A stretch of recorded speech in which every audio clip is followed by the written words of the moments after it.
refrescada de memória, nós falamos ali a comparação de Paulo fez, né? Paulo não está falando de casamento no capítulo 7, ele está apenas comparando o casamento, ele está, né, falando, olha, assim como uma mulher é sujeita a seu marido enquanto ele vive, assim também é o homem diante da lei, né? Então precisa haver a morte ali para ter a libertação da escravidão. Então é apenas uma analogia, uma comparação. E aí, se nós estamos debaixo da lei de Deus, logo nós teremos frutos, né? A nossa luta é interna ali, né? A gente falou sobre a luta que o próprio Paulo fala, né? Miserável homem que sou, o que eu quero fazer eu não faço, o que eu não quero eu faço, e é uma batalha interna, né? Ali nós lemos, e Paulo reconhece a sua miserabilidade. Ele fala, quem me livrará desse corpo miserável, né? Que quando eu vejo já pequei, que quando vejo já falei, que quando vejo já pensei, quem me livrará?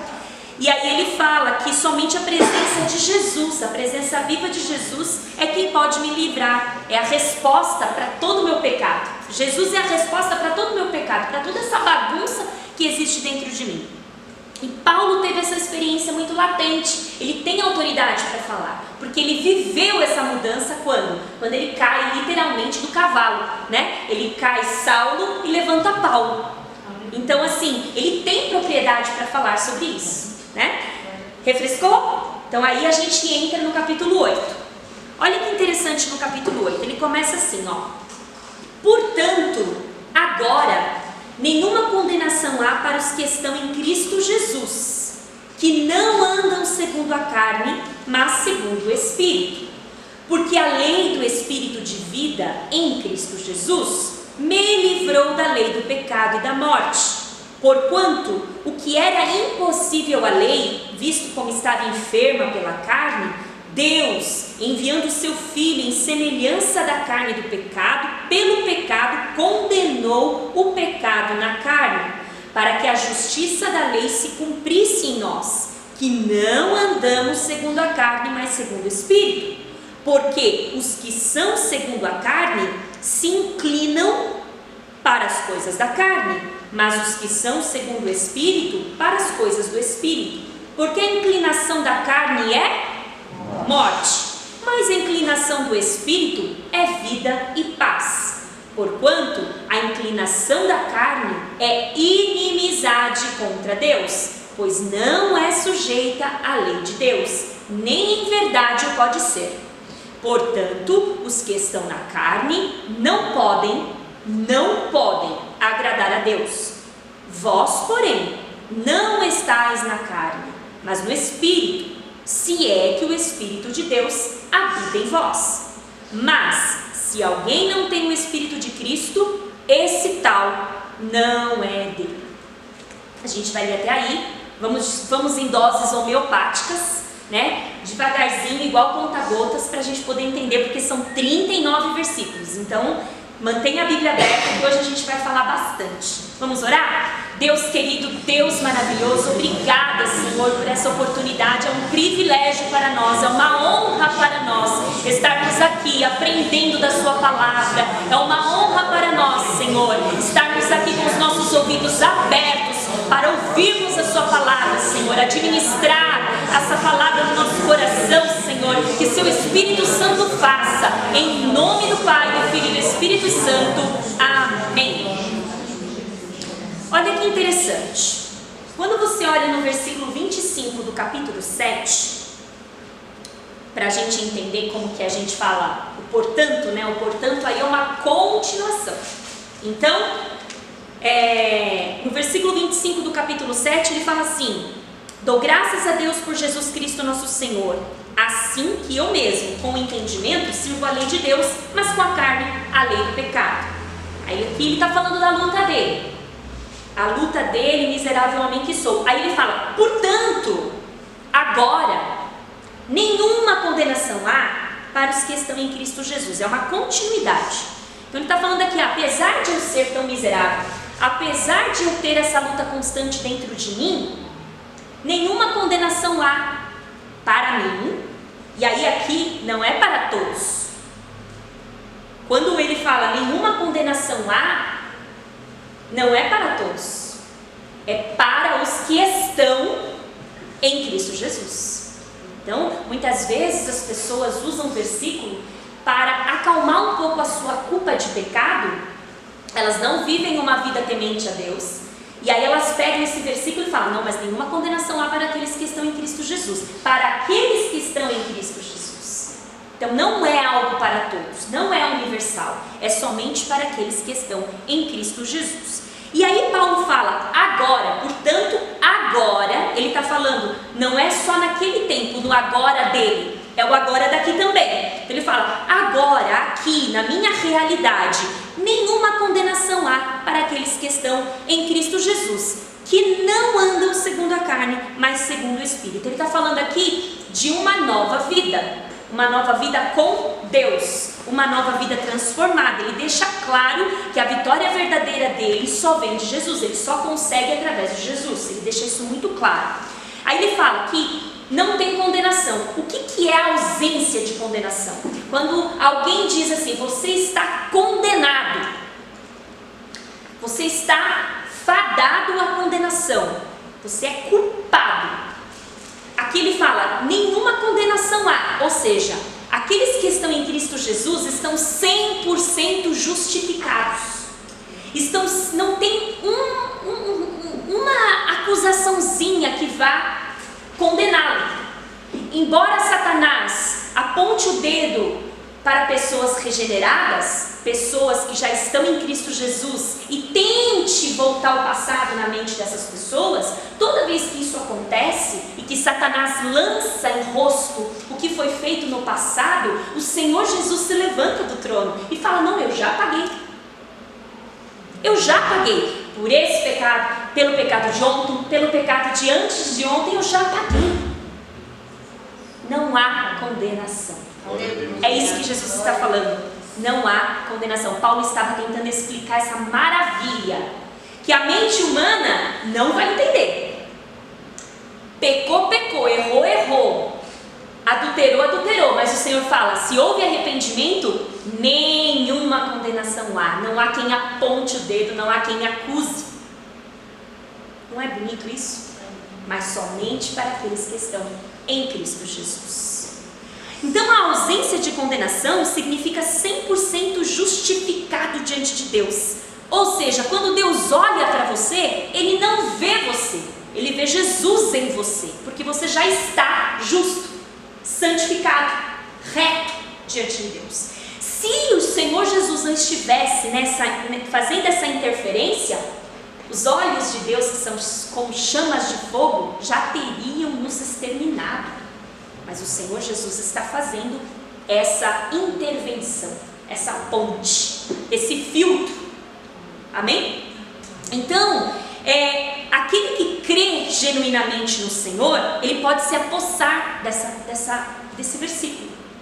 Quando eu falo isso, a gente pode entender o seguinte, que pode ser que exista no nosso meio, até mesmo pessoas que tenham 30, 40 anos de igreja, mas que não pararam para pensar no tamanho do sacrifício de Cristo.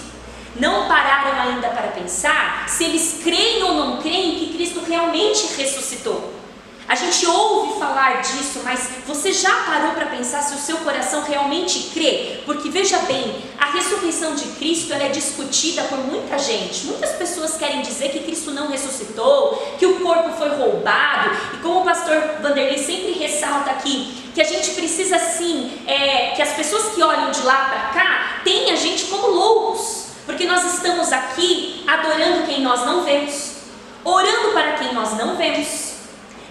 Nós temos certeza que quando nós oramos por alguém enfermo, nem que essa pessoa não seja curada, mas nós temos certeza que um abraço o Senhor Jesus deu. Nós temos isso, mas nós não vemos. Nós não vemos. Então quem vê ali de fora fala, nossa, mas por que tem que ter horário? Por que tem que ter disciplina? Por que todo domingo? Por que todo sábado? Ou por que toda terça? O que você faz lá? Acontece alguma coisa, alguma mágica, algo que apareça nos seus olhos carnais? Então precisa ter fé. O que dirá dizer assim, Jesus ressuscitou? Ressuscitou em carne, subiu em carne ressurreto. E detalhe, ele voltará. Então assim, é só para quem crê. Então, realmente, para alguém pensar assim, olha, os meus pecados foram lançados nas profundezas do mar, precisa de fé. Precisa de fé. Porque sempre Satanás vai tentar passar um filme. Olha lá, você, não sei quantos anos atrás, olha o que você fazia, olha o que você falava, olha como você andava, qual é a sua autoridade para estar hoje diante da presença de Deus. Você pregando? Você dirigindo um grupo? Você sendo líder de algum ministério? Não. Olha o que você já foi. Mas o Senhor te lembra nessa noite: nenhuma condenação há para aqueles que estão em Cristo Jesus. Por que não há mais condenação?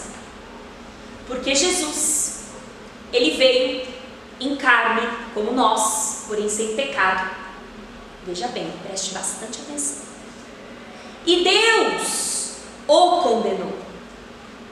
Então, a ira de Deus se satisfez em Jesus. Precisava de um sacrifício. E esse sacrifício éramos nós. E Jesus pegou essa culpa, esse tamanho de culpa, e foi condenado em nosso lugar. Então assim, nenhuma condenação há. Por que não há? Porque alguém já foi condenado. E foi Jesus. Isso é claro para cada um de nós? Todo pecado então, na nossa vida, ele foi vencido pelo Espírito Santo. E aí no versículo 2, né, a gente vai meditar o que é andar na carne e o que é andar no Espírito. Então, por enquanto, a gente fica por aqui, que nenhuma condenação há para aqueles que estão em Cristo Jesus. Guarde isso sempre. Se está em Cristo Jesus, não tem condenação. Porém, se não está em Cristo Jesus, já está condenado. Amém? Isso ficou claro? Versículo 2. Porque além do Espírito de vida em Cristo Jesus me livrou. Ele ainda está falando de lei, ele ainda está falando de pecado, ele ainda está falando de justificação. Ele está falando de tudo isso porque é importante. Se ele está repetindo, é porque é importante. Não encare assim, quando você pega um versículo da Bíblia e você fala assim, nossa, mas de novo eu já li isso lá atrás. Tem um motivo. Repetindo, porque é importante. Você vai precisar. E nesse versículo, Paulo está dizendo assim que a lei, ela não foi suficiente para salvar a humanidade. Ela apontou o erro. Através da lei a gente entendeu o que é certo, mas a lei ela não pode corrigir o meu caráter. A lei não corrige o meu caráter. A lei, quando ninguém está olhando, se eu não fui transformado por Deus, a lei, quando ninguém está olhando, ela vai ser desobedecida. Porque ela não corrige a moral, ela não corrige o caráter. Ela é uma regra. E aí Paulo está falando, por ela estar enferma por causa disso, né? Pelo pecado, Jesus foi a oferta maior. É Jesus então a resposta para tudo isso. Já que a lei não salva, o Evangelho salva. Já que a lei não perdoa, o Evangelho perdoa. Já que a lei não transforma, o Evangelho transforma. É o Evangelho que transforma. E através do sacrifício de Cristo, que cumpriu a sua lei, automaticamente nos fez cumprir a lei também. Quando Jesus cumpriu a lei, Ele nos deu automaticamente o seu Espírito Santo. E quando o Espírito Santo habitou em nós, Ele nos fez capaz de cumprir a lei. Porque sem o Espírito Santo você não é capaz de cumprir a lei. Você não consegue cumprir a lei. Amar a Deus sobre todas as coisas, você não consegue. Sem o Espírito Santo você não consegue. A lei existe, você vai se esforçar. Sem o Espírito Santo você vai se esforçar. Vai chegar no final do dia, você vai estar cansado e você vai dizer assim, não consigo. Aí o Espírito Santo vem, eu te capacito. A lei sozinha não salva. A lei sozinha você não obedece. Mas com o meu Espírito Santo você consegue. Amém? Amém. É essa a sacada que Ele quer que os romanos comecem a pensar. E aí ele fala o seguinte, que a partir do momento que nós nos tornamos novas criaturas, ele vai agora dar um vislumbre do que é andar sobre a carne e andar debaixo do Espírito. Nós concluímos o seguinte, que os que vivem segundo a carne são pessoas que se inclinam versículo 5. Vamos ler para a gente memorizar. Porque os que são segundo a carne inclinam-se para as coisas da carne, mas os que são segundo o Espírito, para as coisas do Espírito. Veja só, o que é inclinar? Quando a gente ora assim, Senhor, inclina os teus ouvidos para o meu clamor. O que é inclinar? Atentar. E literalmente, inclinar. Eu vou me inclinar. Eu vou me inclinar para te ver. Eu vou me inclinar para te ouvir. Deixa eu me inclinar. Inclinar é isso. Eu vou prestar atenção. Aí Paulo fala assim, pegou o verbo inclinar e colocou: os que estão segundo a carne se inclinam, dão atenção, se inclinam para as coisas da carne. Quem são esses? Eles se voltam, eles se pendem, eles ouvem, eles dão atenção. A mente e o coração dessas pessoas estão condicionados para isso, para dar atenção à carne. E aqueles que vivem segundo o Espírito, e aqui esse Espírito quer dizer o Evangelho, aqueles que andam segundo o Evangelho se inclinam e vivem debaixo da autoridade do Senhor. As suas vontades, os seus ouvidos, as suas atitudes, as suas preferências são todas pelo Espírito Santo. Elas se inclinam para as coisas de Deus. Elas se inclinam para as verdades. Hoje nós estamos aqui estudando a palavra de Deus, nós estamos nos inclinando para a palavra de Deus, para aprender. Por quê? Porque nós identificamos que dentro de nós existe carne e espírito. E quem vai vencer? Quem eu alimentar mais. Se eu alimentar mais a carne, se eu me inclinar mais para a carne vai ficar mais forte. Se eu me inclinar para o espírito vai ficar mais forte. E aí essa luta vai ter um equilíbrio. Veja o que Paulo está explicando para os romanos. Versículo 6. Porque a inclinação da carne é morte, mas a inclinação do espírito é vida e paz. Por quê? Quando eu me inclino para a carne, eu já sei. Quando você se inclina para a carne, você já sabe o seu destino. Lembra? O salário do pecado é a morte. Então, quando a pessoa se inclina para a carne, ela vai pensar como o mundo pensa, agir como o mundo age, educar seus filhos como o mundo educa, ter casamento como o mundo tem, namorar como o mundo namora, falar como o mundo fala. As mesmas coisas do mundo estarão nela. E aí o destino dela é a morte. E aí não é só morte espiritual, é uma morte material também. E é estar morto também para as coisas de Deus. Assim como nós devemos estar mortos para o pecado, muita gente está morto para as coisas de Deus. A verdade é falada, é pregada, é instruída, mas essa pessoa não produz transformação. É aquela coisa que a gente já falou, informação sem conhecimento. É muita informação, estou informado, mas eu não produzo. Isso não se transforma em fruto. A palavra não fez o download. Sabe o download do celular que você quer baixar um aplicativo e fica pela metade? A palavra, ela precisa fazer o download completo no nosso coração. Precisa baixar a palavra no nosso coração para produzir fruto. E quando nós nos inclinamos para o Espírito, nós temos vida e paz. O que isso quer dizer? Nós temos um destino garantido, que é a glória de Deus. É um destino garantido, é a glória de Deus, vida e paz. É onde eu encontro vida e paz? Somente em Jesus, somente na glória de Deus. Quando nos inclinamos para a carne, nós perdemos as coisas do Espírito, porque nós estamos ali focados. Por isso que o destino é a morte, porque eu estou tão focada em me inclinar para a carne, que as coisas do Espírito estão passando por mim, eu não estou me dando conta, eu não estou percebendo, porque eu estou inclinada na carne, para as coisas da carne, eu estou caminhando a passos largos para a morte. Muita gente se preocupa com a morte, muita gente se preocupa com o tempo de vida aqui na terra, mas não se preocupa em andar embaixo do Espírito, não sabendo que andando conforme a carne, ela está acelerando o processo de morte. Ela só está acelerando o processo de morte, e morte eterna. Morte eterna. Não é uma morte material ali, né? É morte eterna.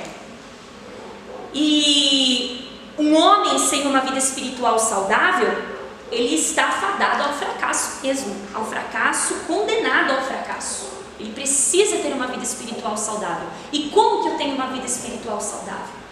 Ouvindo, porque o ouvir e praticar me aumenta a fé, me faz criar virtudes, né? Hoje, conversando com um colega de trabalho, ele olhou a situação a gente estava falando sobre a caminhada do Egito, e ele comentou uma coisa muito interessante. Ele falou assim que por que o povo, muitas vezes alguém pode ler e perguntar, nossa, mas por que eles só se levantavam quando Deus mandava, eles só saíam do acampamento quando Deus mandava? Deus já estava colocando neles disciplina, coisa que eles não tinham horário, não tinham nada. Deus estava colocando, só vai falar o que eu mandar, só vai levantar quando eu mandar, vai andar, vai ficar 40 dias acampado aqui, vai ficar 20 dias na cidade tal, vai chegar lá, vai conquistar a cidade, vai matar todos, não resta ninguém.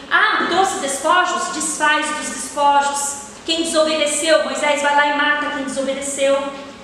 Disciplina. Quando a gente lê isso, a gente fala, nossa, que Deus duro. Deus tinha seus motivos. Deus tinha seus motivos.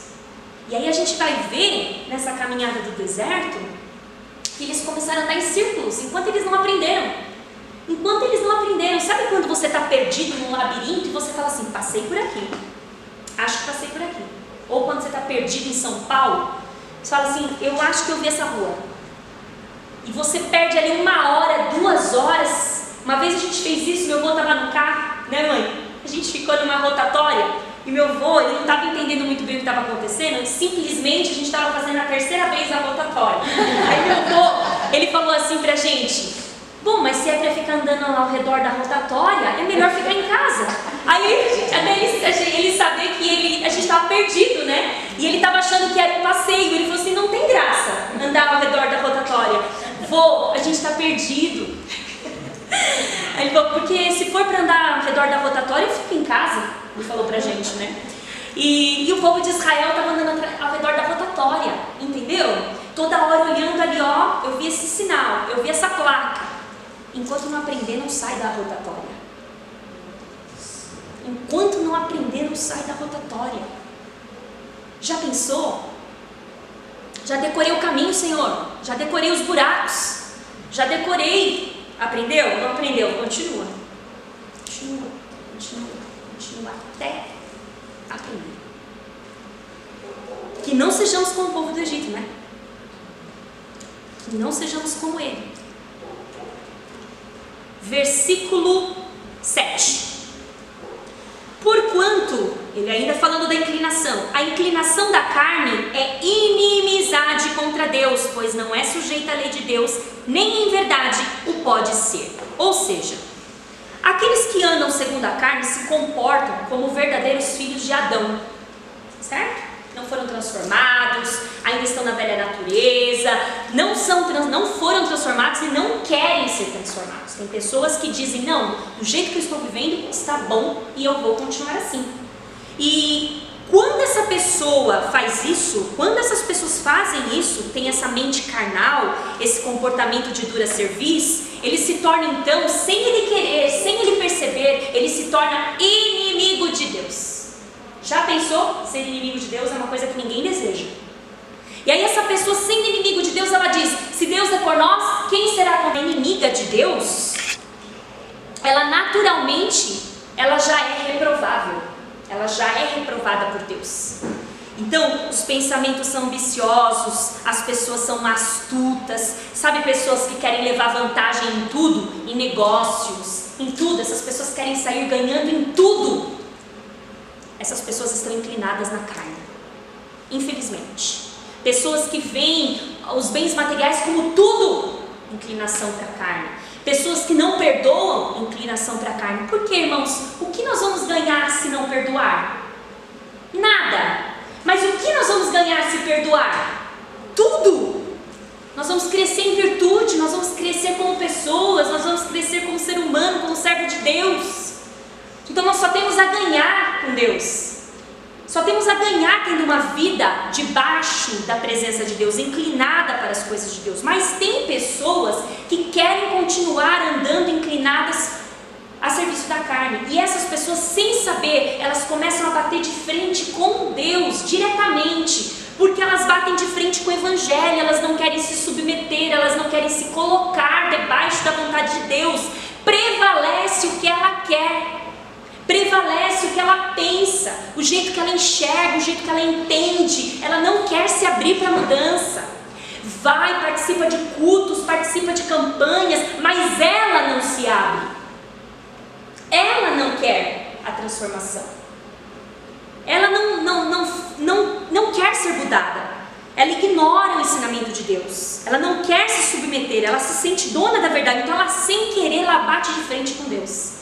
E aí a Bíblia fala que a inclinação desse tipo de atitude, de carne, é inimizade para com Deus. Aí fala assim, Deus, no finalzinho do versículo, ele fala assim, pois tudo que ele faz não é sujeito à lei de Deus. Aí eu acho engraçado que ele fala assim, nem pode ser.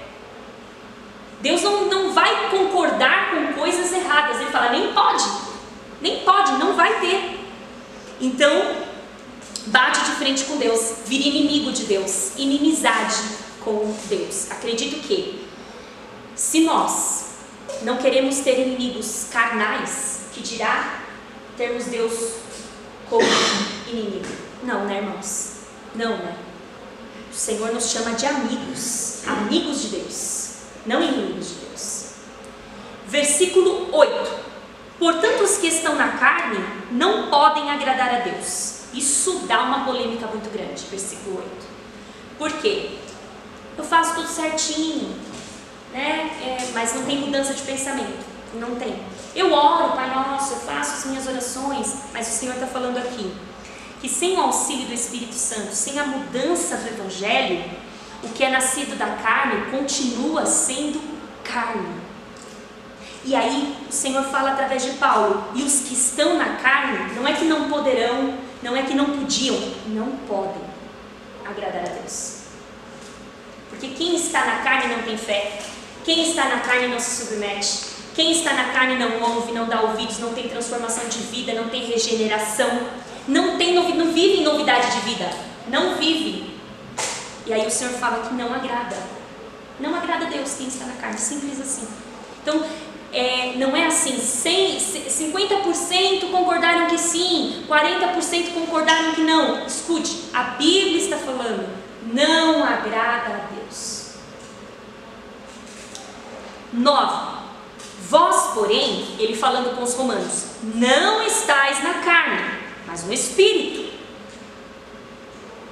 Se é que o Espírito de Deus habita em vós. Mas se alguém não tem o Espírito de Cristo, esse tal não é dele. Duro, né? É taxativo. Ele está escrevendo essa carta e ele está falando, se vocês estão na carne, eu presumo que vocês estão no Espírito, se é que vocês estão.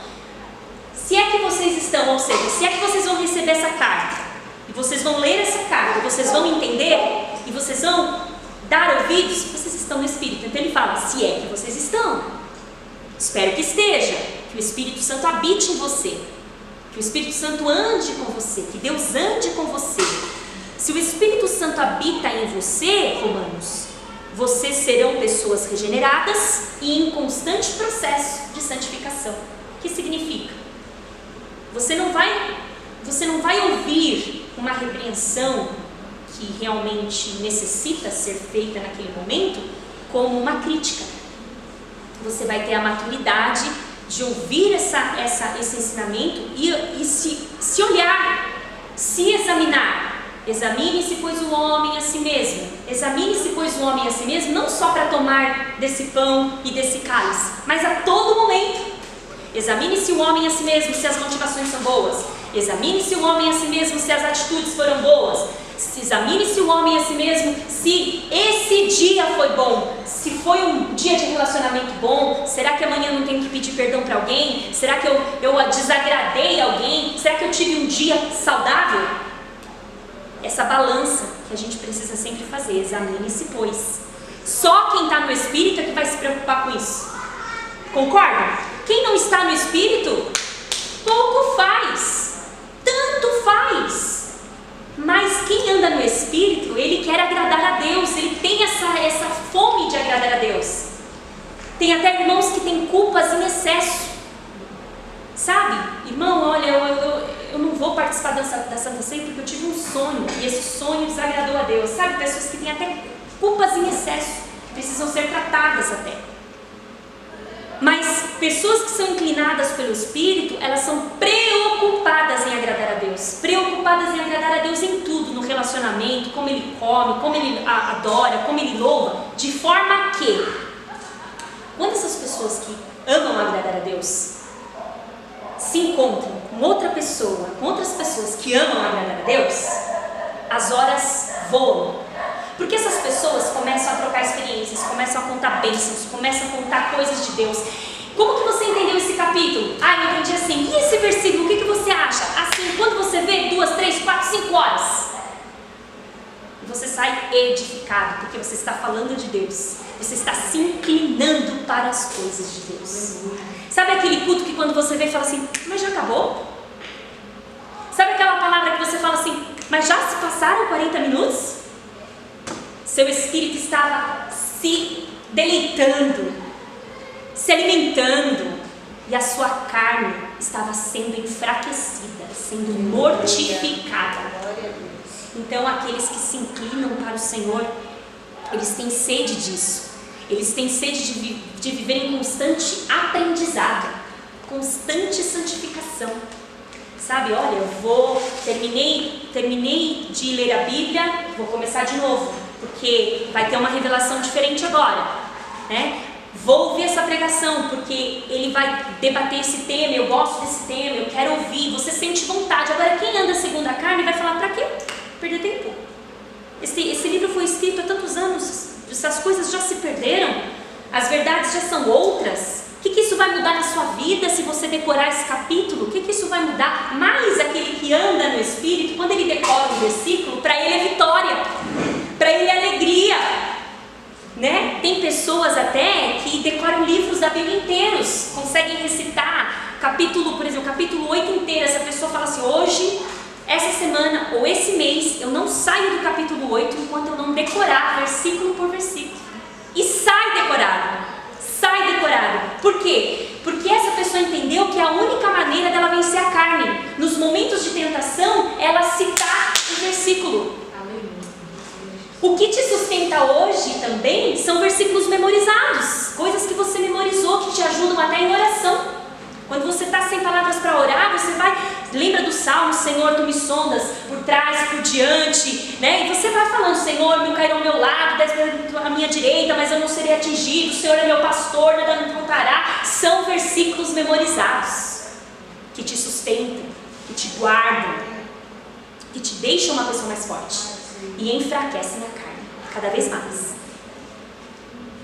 E aí, nós vemos assim, que quando isso acontece, automaticamente, aos poucos, o nosso coração de pedra, que todo mundo tem, ele vai sendo quebrado,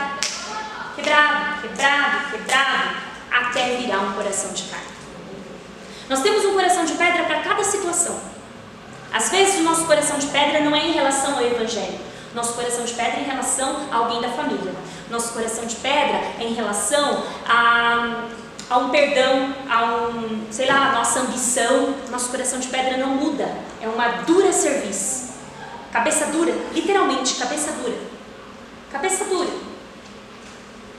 E aí, quando o Evangelho vai entrando, imagina um solo seco, totalmente seco, assim, rachado de seco. O Evangelho, ele vai com gotas. Tem um versículo da palavra, se não me engano, é em Deuteronômio, que ele fala, goteje a tua doutrina como a chuva. Já viu o orvalho? E aí ele vai entrando nos lugares que não entrava, não tinha vida. E aí aquele solo seco já tem uma outra aparência. E aí Moisés mesmo fala: goteja a tua doutrina como a chuva. Goteja a tua doutrina como a chuva. Nós estamos aqui recebendo gotas em gotas. Quando a gente está doente, o médico não fala assim, ó, dá o remédio todo para ele, vira o vidro, dá o vidro todo para ele, antibiótico que ele precisa. O que o médico fala? Em doses. Vai em doses. Para nós é a mesma coisa. Nós estamos aqui recebendo doses. Doses suficientes para a gente viver o futuro. Entendeu? Você está recebendo o que você precisa receber. Nada mais, nada menos. É o que precisa para o seu coração, é o que precisa para o seu coração de pedra nessa noite. É o que o Senhor está derramando nessa noite para você, em todos os cultos que você pisa aqui. O Senhor, Ele prepara o conta-gotas, fala: hoje o remédio vai ser para a falta de fé. A palavra vem sobre fé. Ou acontece um milagre na sua vida e a sua fé. Esses dias a gente estava conversando no grupo, nós temos um grupo de primas de oração, e aí nós começamos a lembrar de tudo que o Senhor começou a fazer depois que esse grupo foi criado. No final, teve uma chorando para um lado, outra chorando para o outro. Por quê? Nós começamos a lembrar um ano, as listinhas que nós mandávamos. A gente tem que fazer. Quero trazer à memória aquilo que me traz esperança. Porque eu tenho uma carne aqui que eu preciso matar todo dia. Amém? E aí a gente lembra de Nicodemos, né? Não tem como a gente não lembrar de Nicodemos. Que Nicodemos, apesar de ser entendido, ele precisou abrir a mente para entender que ele precisava nascer de novo, porque ele ainda era nascido de carne. Quem nasce de carne é carne, então ele precisava nascer do Espírito. Então, quando a gente nasce do Espírito, não quer dizer que a gente não vai sentir mais o pecado que nos rodeia. A gente sim vai sentir o pecado, vai sentir o cheiro do pecado, a vontade do pecado, o gosto do pecado, a imagem do pecado, a memória do pecado. Mas, tem um versículo em Efésios que diz: mas Deus, que faz infinitamente mais daquilo que pensamos, mas Deus enviou o Espírito Santo para habitar em nós. E quando isso acontece, todas as inclinações, as possíveis inclinações para a carne, o Espírito Santo me ajusta a minha vontade, Ele ajusta o meu desejo. Uma vez que eu entrego o meu desejo para o Senhor ajusta o meu desejo conforme a vontade dele. Mas se eu deixar, e aí as minhas inclinações, elas vão passar a ser coisas espirituais, e o resultado é a minha vida, frutos, alegria. Então quem não nasce do Espírito, não nasce de novo, não tem vida com Deus e não agrada a Deus. Agora, a gente vai do 10 ao 17. Alguma dúvida até aqui? Tudo certo? Do 10 ao 17, vamos em doses. E se Cristo está em vós, o corpo, na verdade, está morto por causa do pecado, mas o Espírito vive por causa da justiça. E se o Espírito daquele que dos mortos ressuscitou a Jesus habita em vós, aquele que dos mortos ressuscitou a Cristo também vivificará o vosso corpo mortal pelo seu Espírito que em vós habita. De maneira que, irmãos, somos devedores, não à carne, para viver segundo a carne. Porque se viverdes segundo a carne, morrereis. Mas se pelo Espírito mortificardes as obras do corpo, vivereis. Porque todos os que são guiados pelo Espírito de Deus, esses são filhos de Deus. Porque não recebestes o espírito de escravidão, para outra vez estardes em temor, mas recebestes o espírito de adoção de filhos, pelo qual clamamos: Abba, Pai. O mesmo Espírito testifica com o nosso espírito que somos filhos de Deus. E, se não somos filhos, somos logo herdeiros também, herdeiros de Deus e co-herdeiros de Cristo, se é certo que com Ele padecemos, para que também com Ele sejamos glorificados. Vamos por partes. Como saber então que o Espírito Santo habita em mim? Você tem certeza que o Espírito Santo habita em você? Então, não é através do batismo, não é através de ser pontual no dízimo, na oferta, não é através de estar aqui em todos os cultos. Santo habita em você, se você, apesar de pecar, porque você está aqui, a Bíblia fala que aquele que fala que não peca é mentiroso, já está pecando, né? Porque está mentindo. Mas você está aqui e você sabe que você é pecador, mas contudo, você sente nojo do pecado. Se isso acontece com você, o Espírito Santo está em você. Amém? Se isso acontece com você, se você tenta fugir o dia inteiro do pecado, se a sua luta é constante contra o pecado, que o seu almejar é viver em novidades de vida, o Espírito Santo está em você. Amém? Agora, se você fala, que nem a gente falou lá no nosso encontro, Deus me livre, mas quem me dera, Deus me livre de fumar, mas quem me dera. Deus me livre de me prostituir, mas quem me dera. Deus conhece seu coração, como a gente falou em Salmo 139 ali, né? O Senhor me conhece por trás, por diante, de lado, por dentro, tudo. Amém? Ele me conhece. Então o Espírito Santo está em mim. Eu sei que Ele está em mim, porque o meu corpo está morto para o pecado. Então, lembra que a gente conversou sobre o morto? O que o morto sente? Nada. Não sente gosto, não sente cheiro, não ouve. Você pode cutucar o morto que ele não vai se mover. Exatamente como você está imaginando aí o morto, o Senhor quer que você seja exatamente assim para o pecado. O pecado vai passar, esbarrar em você, vai fazer você sentir cheiro, vai fazer você sentir imagens, sentir vontade, sentir saudade. Mas o Senhor está falando, seja morto, finge de morto. Finge de morto. Resistir ao diabo e ele fugirá. É por alguns minutos. Às vezes a sua tentação vai durar 1 hora, 2 horas, mas o Senhor está falando, finja ser de morto. Versículo 11. E se o Espírito daquele que dos mortos ressuscitou a Jesus habita em vós, aquele que dos mortos ressuscitou a Cristo também vivificará no vosso corpo mortal, pelo seu Espírito que em vós habita. O que quer dizer? Se o Espírito Santo habita em vós, você é salvo. Então, se eu tenho nojo do pecado, o Espírito Santo habita em mim. Se o Espírito Santo habita em mim, eu sou salvo. Quem tem certeza da sua salvação? Amém? Quem tem certeza da sua salvação? Nenhuma condenação há para aqueles que estão em Cristo Jesus, que não andam mais segundo a carne, mas segundo o Espírito. Glórias a Deus. Alguém vai dizer, o céu é para todos. Quem já ouviu? O céu é para todos, até para o cachorro que morre, o meu cachorrinho que eu amo tanto, ele morreu, o Senhor tem um céu, tem até um desenho, um filme, né? Céu para cachorros, alguma coisa assim.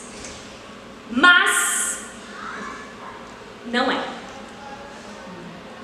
Aí a segunda pessoa vai dizer assim, o céu não é para todos, o céu é só para quem é bom. Tá certo ou tá errado? Errado. Ninguém é bom. A gente aprendeu aqui que todos estão debaixo do pecado. Certo? Ninguém é bom. Pessoa 3. Pessoa 1 diz que o céu é para todos, até para os animais. Pessoa 2, o céu é só para quem é bom. Pessoa 3, o céu não é nem para mim. Mas eu não sou salva por causa de mim. Eu sou salva por causa de Cristo. Entendeu? Eu não salvaria a mim mesmo, conhecendo as minhas falhas, conhecendo os meus pecados, mas Ele me salvou. Então não é por causa de mim, mas é por causa dEle. Sempre por causa dEle. Cada gota que foi derramada não foi em vão. Cada gota do sangue dEle não foi em vão. Foi derramada para isso. E em mim habita inúmeras dúvidas. Pode habitar. Você vai batalhar dia a dia, Satanás sempre vai colocar em dúvidas a sua vida com Deus, para que você possa inclinar suas vontades para o homem, para a carne. Mas o Espírito Santo que habita em você vai dizer, ok, sozinho você não consegue, você é fraco e pecador, mas eu te capacito. É isso que Paulo está falando. Romanos, não se desespere, se você ler a lei, você vai sair correndo. Eu não consigo guardar nada disso. Realmente, ninguém consegue. Mas com o Espírito Santo, Ele te torna capaz. E aí, por que o Espírito Santo quer que a gente entenda isso? Porque ele quer que a gente entenda que nós somos dependentes de Deus, até para a salvação. Até para a salvação nós somos dependentes de Deus. É Ele quem nos salva. Para entender a palavra nós somos dependentes de Deus, porque é Ele quem abre a mente. Ele que abre os olhos. Ele que até tem uma oração bonita de Paulo que fala assim para os Efésios: que Deus abra os olhos do vosso coração. Olha que coisa linda, para que vocês possam enxergar além, muito além do que é pregado, muito além do que é ensinado. Se a gente tem fome de Deus, se a gente tem fome da palavra do Senhor, a gente não se contenta só com o que é falado aqui. A gente vai atrás. Eu quero ver mais, eu quero... O que será? Parou aí? O que aconteceu?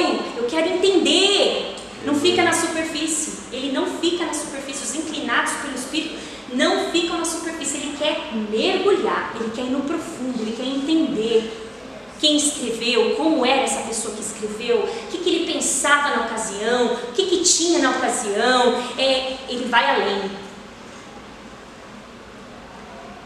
E no versículo 12, só para concluir o versículo 11, que fala assim, ó, antes de pular para o 12, ele fala assim, ó: aquele que dos mortos ressuscitou a Cristo também vivificará o vosso corpo mortal. Precisa de fé, não é verdade?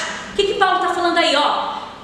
Então, se Cristo, ó, o Espírito Santo habita em você, logo você tem certeza da salvação. Deus habita em você.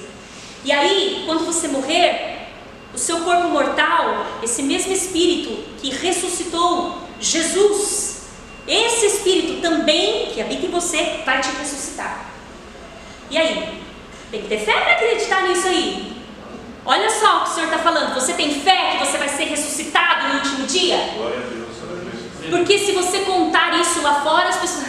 Que isso? É matéria. Matéria, morreu. O Senhor está perguntando: você tem fé que o mesmo Espírito que ressuscitou Jesus é o Espírito que vai te ressuscitar? Lembra? O mar vai devolver os mortos. Aqueles soldados que morreram em guerras, pessoas desaparecidas que nunca mais ninguém soube. Essas pessoas vão aparecer no último dia, intactas. Acidentes de avião, que os corpos se destroçaram, pessoas que foram consumidas pelo fogo, pessoas que foram comidas por animais selvagens, serão vomitadas. Precisa ter fé. Por isso que a fé é a base, né? Senhor, dá fé, eu quero acreditar que isso vai acontecer. Você crê? Você crê que o seu parente que morreu você vai encontrar? Você vai poder abraçar? Você vai poder conversar? Você crê nisso?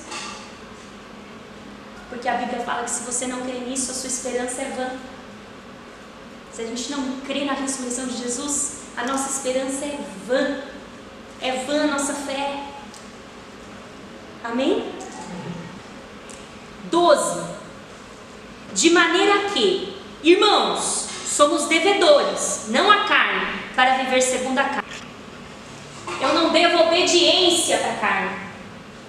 Como a minha dívida foi paga, nenhuma condenação mais há em mim, eu não devo obediência, continência, nada. A única coisa que eu devo é obediência ao Espírito Santo. Então ele está falando: irmãos, vocês não devem nada para a carne. Vocês não devem obedecer a carne em nada. Vocês não têm nenhuma dívida com a carne. Mas a sua dívida é com o Espírito Santo. Mas não porque você tem que pagar ele. Não. A sua dívida de obediência, de dar ouvidos, de mudança de vida, de regeneração, de abrir o coração, de ser um multiplicador da palavra. Essa é a sua dívida. Amém? 13. Porque se viver de segundo a carne, morrereis. Quando ele fala mortificar, mortifica, né? Sabemos que sozinho isso é impossível, mas é a mesma coisa que Jesus disse, né? O que Jesus disse? Se o seu olho, como que é? Faz pecar, arranca ele. Se o seu braço te faz pecar, porque é melhor entrar na vida sem um olho, sem uma perna, sem um braço, tem que ir lá cortar? Não, o Senhor está falando: analisa o que te faz pecar e corta. Mortifica. O que é mortificar? Amputar. Amputa. Aí vai perder a vida. Parece fácil, né? Não parece fácil? Vai lá e corta. Pega a tesoura e corta. Corta a fofoca. Corta a mentira. Não parece fácil? Difícil. Por isso que existe dentro de nós essas duas coisas, essas duas naturezas. Não basta você chegar agora, bater ali e falar: ó, vou cortar, hein? Vou cortar essa vontade aqui. Amanhã ela vai estar lá de novo. Porque se o Espírito Santo não for com você, você não corta. Mortificar também exige uma força de vontade minha. Eu preciso fugir da aparência do mal. Certo? Tem gente que fala: não consigo, não quero, não.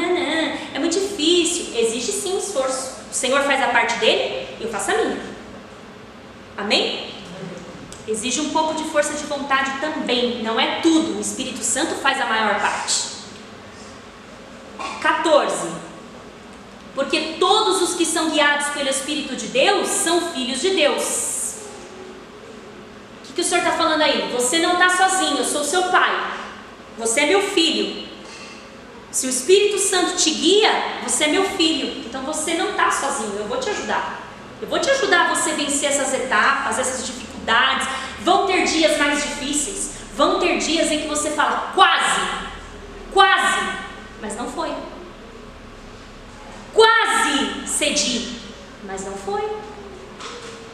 O Espírito Santo puxou a sua carne e inclinou para o Espírito. Não foi.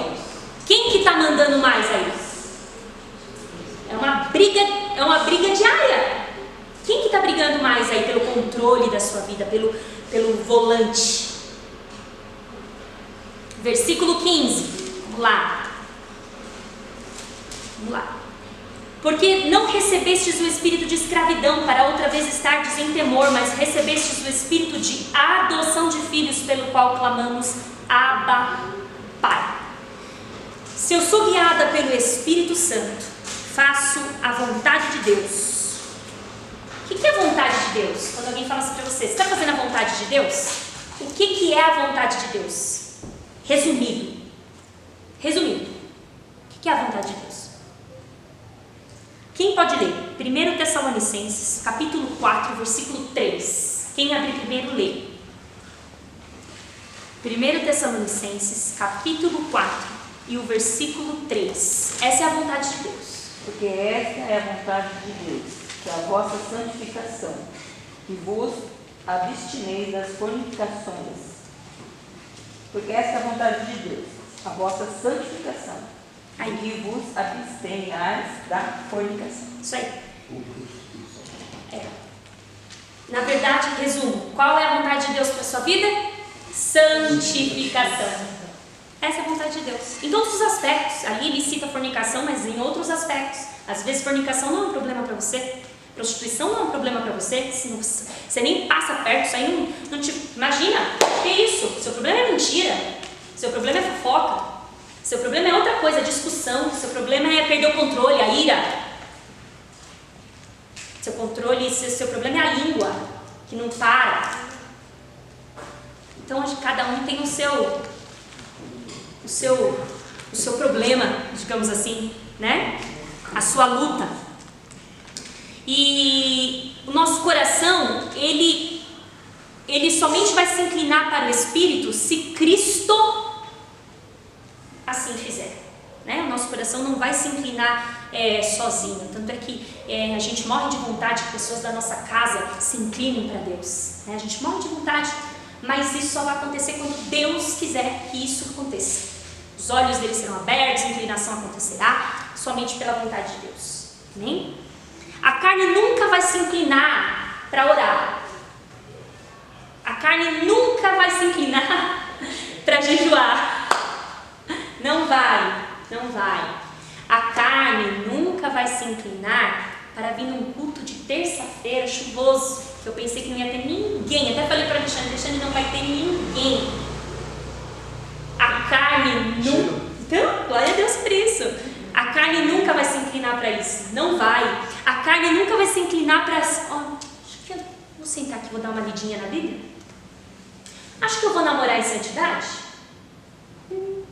uma vontade de namorar em santidade, a carne não vai inclinar para isso. Não vai. Não vai. Acho que eu estou com uma vontade de fazer uma visita, uma vontade que me impulsiona de sair, pegar o meu carro, visitar aquela pessoa, aquele enfermo. Uma vontade de entregar uma cesta básica, uma vontade de fazer uma caridade. Nunca, irmãos, a carne não vai. Essas são atitudes do Espírito. Se isso está dando vontade de você, é sinal que você está alimentando o seu Espírito. Mas quando você está assim, ai meu Deus do céu, levar a cesta básica. Oh meu Deus do céu, ir naquele culto, Senhor Jesus. Aí é hora da gente começar, Senhor, fortalece o meu espírito. Minha carne está muito vulnerável. Você vai no culto de ensino ou você pode vir aqui comer uma pipoquinha e assistir um filme na terça chuvosa? O que essa carne vai falar? Ah, pipoquinha, gente. A pipoca, o sofá, né? O sofá me chama, não é verdade? Chega do trabalho, está cansado. Depois de um dia exaustivo. Exatamente, difícil. A carne ela vai falar. A gente está aqui, é sinal que a gente está alimentando. Exatamente. A gente está inclinando, mesmo que. Vou te falar uma coisa que eu aprendi, vou falar para vocês uma coisa que eu aprendi e tenho aprendido. Vontade. Não espere sentir vontade. Não vai ter. Entendeu? A vontade se dá fazendo. A vontade se dá indo, lendo, entendendo. Estou sem vontade de ler a Bíblia. Vai ficar até 90 anos sem vontade de ler a Bíblia. Não vai ter vontade de ler a Bíblia. A Bíblia que alimenta. Então, quanto menos eu ler a Bíblia, menos alimento. Então, a carne cresce, o espírito cai. Conforme eu vou lendo, participando, alimentando, é assim que tem que ficar. A carne lá no chão, ela sempre vai existir. Ela sempre vai estar lá latente, mas ela tem sempre que ser a força mais fraca. Sempre ela tem que estar mais fraca. Para prevalecer o espírito. É fácil? Não é. Não é fácil. E aí vem a parte linda, maravilhosa que a gente leu aqui, da adoção. Um filho planejado, biologicamente, ele é desejado, não é verdade? Mas muitas vezes acontece de não ser desejado. Acontece, não acontece? Mas depois ele é amado. O adotivo, o que é? Você está consciente. Você está consciente que você quer aquele menino, aquela criança. Sim ou não? Sim. Você vai pegar uma fila, você vai aceitar se vai ser, não importa a cor, não importa a raça, você quer um filho. Por isso que o Senhor fala adoção aqui. Ele quis a gente. Aleluia. A gente não foi um acidente, Ele quis. Ele quis nos adotar. E Ele falou, o mesmo direito de filho eu te dou. Herança. Você vai ser herdeiro junto com Jesus. Co-herdeiro é junto. Olha isso, gente. Junto com Jesus, Ele fala. Co-herdeiro de Cristo. E você pode chamar Ele de paizinho. Glória, aleluia. Abba, Pai. Você pode chamar Ele de papai, sendo adotado.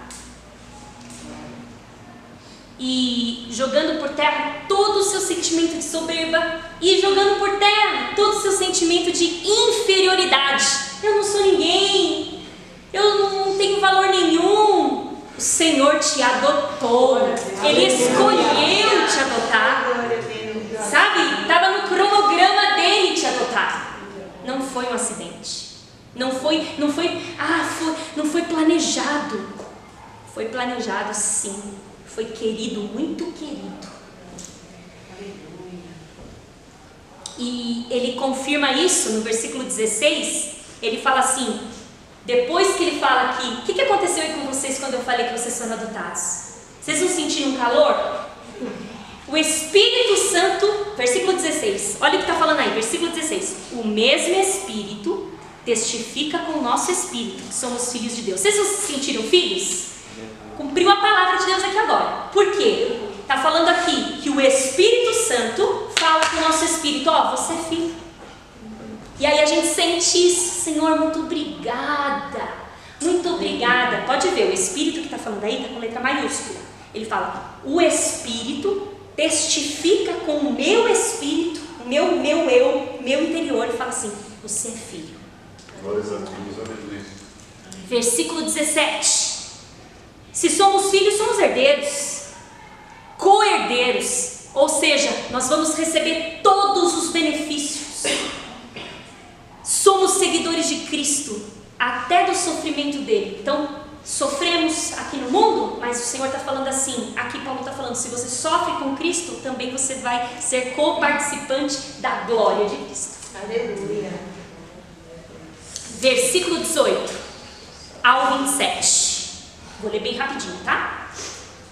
Porque para mim, tenho por certo, não tem dúvida aí, ó Paulo falando, tenho por certo que as aflições desse tempo presente não são para comparar com a glória que em nós há de ser revelada.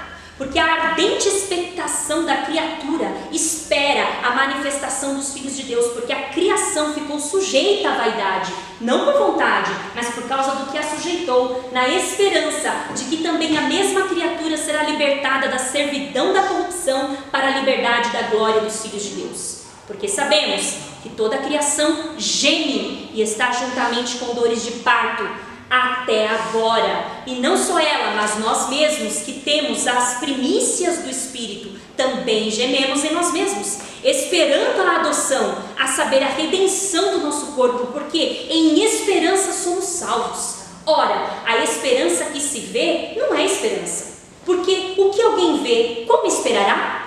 Mas se esperamos o que não vemos, que é o nosso caso, né? Com paciência o esperamos. E da mesma maneira também o Espírito ajuda as nossas fraquezas, porque não sabemos o que havemos de pedir como convém, mas o mesmo Espírito intercede por nós com gemidos inexprimíveis. E aquele que examina os corações sabe qual é a intenção do Espírito, e é Ele que, segundo Deus, intercede pelos santos. Vamos lá, tentar ser bem resumida, né? Eu tenho por certo, não tenho dúvida, que todo sofrimento, Paulo está falando, toda a aflição que está se passando aqui, e em 2 Coríntios fala, não desanimamos, pelo contrário, mesmo que o nosso ser exterior se desgaste, nosso ser exterior, ele se desgasta dia a dia, né? Como que você fica depois de um momento de estresse? Desgastado, cansado. Como que você fica depois de um momento de luta, de enfermidade? Desgastado, cansado. Paulo está falando, mesmo que o meu ser interior se desgaste, mesmo que eu passe tribulações e aflições, nada pode se comparar com a glória que há de vir. Amém? O que são os sofrimentos do tempo presente? O que a gente vê hoje? Guerra, violência, fome, miséria, frieza espiritual, pessoas que não são sensíveis a Deus. Irmãos, olha pra cá, fica tranquilo, não estou tirando meu foco não. Invejas, competição, traição, sexualidade, né, precoce, assassinatos, crimes, corrupção, mentira, tudo isso é o que a gente vê, não é? É o sofrimento, é o sofrimento. O maior crime não vai se comparar com a maior glória de Deus. A coisa mais terrível não vai se comparar com a glória de Deus. O sofrimento dessa terra não vai se comparar com o tamanho da glória de Deus. O seu desgaste físico com a sua família, o seu desgaste psicológico com a sua família, com o seu trabalho, com as coisas de Deus, não vão se comparar com a glória que está esperando você. Aleluia, glória a Deus. E aí, Paulo fala, até a criação. O que é expectação? O que é estar na expectativa? Estou na expectativa aí, hein? Estou na expectativa da sua vitória, estou na expectativa da sua ligação, estou na expectativa. O que é estar na expectativa? Aguardar, mas como? Na ponta dos pés, eu estou na expectativa. A terra está na expectativa da volta de Cristo. Aleluia, glória a Deus. A criação geme. Aqui está falando que a natureza foi entregue à vaidade não por vontade, mas foi pelo pecado do homem. Ela sofre pelo pecado do homem, então ela geme. Geme como se assim uma ansiedade. Volta logo, Senhor Jesus. É a expectação da criatura. A natureza sofre, geme como dores de parto, na ansiedade da volta de Jesus. Não é uma coisa assim que mexe com a gente? Por quê? Porque a natureza, ela está esperando a promessa. Que promessa? Novos céus e nova terra. Ela também vai ser redimida. Ela também vai ser transformada. O animal não foi feito para atacar o homem. Né? Quando você está perto de um pássaro, você chega muito abruptamente, o que o pássaro faz? Foge. Não era para ser assim. Como era no Éden? Olha um esquilo, só olha aqui esquilo. Olha um leão, que bonito. Vou pôr a mão dentro da boca do leão. Hoje não. A natureza quer esse encontro também. Amém? Glória a Deus. E aí, no versículo 26 ao 30, Paulo começa a falar sobre o papel do Espírito Santo. O Espírito Santo nos ajuda em tudo, até no momento de orar. Até no momento de orar. Ele intercede por nós. O que é interceder por nós? Em nossa fraqueza, em nossa indignação, Ele intercede por nós. Quando a gente fala assim, eu gostaria muito de conseguir um exemplo. Vou dar um exemplo muito vago. Eu gostaria muito de conseguir um aumento, mas eu não posso chegar lá no diretor e pedir. Eu tenho que falar com o meu supervisor. Supervisor, você intercede por mim? Não quer dizer oração. Ora por mim. Não. Intercede por mim. Vai lá e fala de mim. Fala por mim. Fala o que eu preciso, como eu sou, como eu trabalho, o que eu ando fazendo, os resultados que eu tenho apresentado. E aí Paulo fala, o Espírito Santo intercede por você a Jesus, de maneira que ele geme. E esse gemido não adianta alguém falar, línguas estranhas, é língua dos anjos. É um gemido inexprimível e que ninguém sabe e que ninguém ouviu e não vai mudar nada na sua salvação se for línguas estranhas. Vai continuar sendo inexprimível. Você não sabe quanto tempo leva. A única coisa é que o Espírito Santo, quando a gente ajoelha e a gente pede para Deus, o Espírito Santo pega essa oração, transforma. Não é isso que ela precisa, isso ela precisa. Não é isso que ela precisa, isso ela precisa. E leva para Deus. Ele filtra, ele transforma com gemidos inexprimíveis. Ele bate um scanner em você, uma ressonância magnética, um raio-x no seu coração. E ele fala, precisa outra coisa, isso ela não pediu, transformação. Tem que ter transformação. Ela não pediu conversão, tem que ter conversão.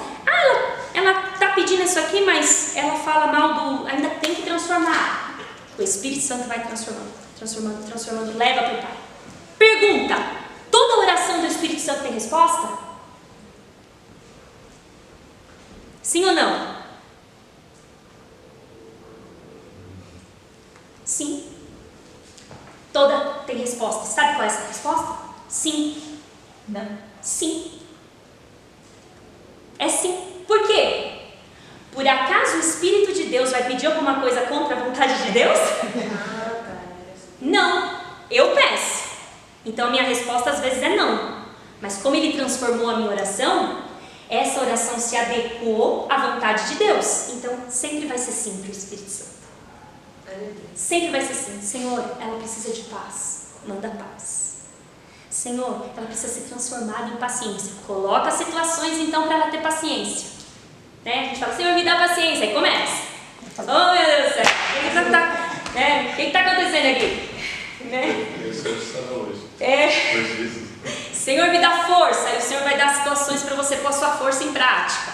Né? Senhor, me dá fé. O Senhor vai começar a colocar situações para você colocar a sua fé em prática. Me dá sabedoria. Ele vai te dar enigmas. Para você falar, meu Deus, eu preciso entender isso aqui. Tá tão claro e eu não entendo, né? E Ele vai aperfeiçoando. Então todas as orações do Espírito Santo são sim. Resposta de sim. E aí do versículo 28 ao final, ele fala, a gente nem precisa ler, mas vocês leem em casa, senão não vai dar tempo, mas eu resumo para vocês. Ele fala o seguinte, que todas as coisas cooperam para o bem daqueles que amam a Deus, daqueles que andam segundo a vontade de Deus, daqueles que se inclinam para o Espírito Santo de Deus. Não significa que as coisas, ele está falando todas as coisas, não significa que essas coisas, muitas vezes, vão ser vistas por mim como bem. Mas ele está falando que todas as coisas cooperam para o bem, ou seja, pediu uma coisa e não foi respondida, ele viu, cooperou para o bem. Não, você às vezes vai falar, mas não estou enxergando bem nisso. Cooperou para o bem. Se você ama a Deus, cooperou para o bem. Você não está vendo, ele conhece o fim desde o começo, então ele sabe, né? Ele sabe o que está acontecendo. Deus nos conhece antes da fundação do mundo, por quê? Ele vai falar do capítulo 29 e 30 que nós fomos escolhidos antes da fundação do mundo. Por isso que eu falei para vocês que vocês foram planejados por Deus. No versículo 31 e 39 ele fala assim, então, nada nos separará do amor de Deus. Ele chega na conclusão, nem a morte, nem a vida, nem a tristeza, nem a profundidade, nem a superfície, nem os ataques satânicos. Aí ele fala, porque Deus é por nós. E aí no 33 e no 34 ele fala assim, e quem acusará os escolhidos de Deus, se é Deus quem justifica? Quem intentará acusação? Quem fará provocações satânicas? Quem dirá que não é salvo, se é Deus quem salva, se é Deus quem justifica? Aí 35 e 36, as tribulações, os sofrimentos, as lutas não vão nos separar, porque em Cristo Jesus nós somos mais que vencedores. Amém? Esse é o capítulo 8. Ufa, deu certo. Maravilhoso. E ainda porque a gente deu uma resumida. E para terminar, eu escutei uma, não sei se vocês conhecem o reverendo Hernandes Dias Lopes. Eu escutei um exemplo dele muito maravilhoso. Ele disse assim, se você colocar um pedaço de picanha fresca, uma carne gostosa que a gente comeu no sábado, ao lado de uma carniça, qual carne o urubu vai pegar? O espiritual vai para as coisas do espírito, o carnal, ele afunda na carne, mesmo que cheire mal, mesmo que seja horrível, né? Alguém vai olhar e falar, meu Deus, escolhe a vida, escolhe a vida. Então, dentro de nós vai prevalecer quem a gente obedece mais, alimenta mais. Amém? Amém. Um outro exemplo, quem já ouviu falar de Agostinho de Hipona, Santo Agostinho, da Igreja Católica?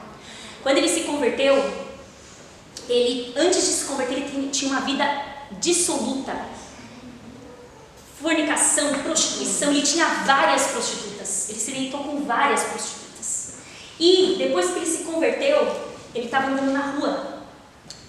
E inclusive ele, se eu não me engano, ele explica o que é morto no pecado, o que é ser morto no pecado. Ele estava andando na rua e uma prostituta o reconheceu. Falou, Agostinho, ele continuou andando. Agostinho, sou eu! Ele continuou andando, sem olhar para trás. Agostinho, a gente teve uma vida. Agostinho, sou eu! Aí ele olhou e falou assim, mas eu não sou mais o mesmo Agostinho. Eu morri.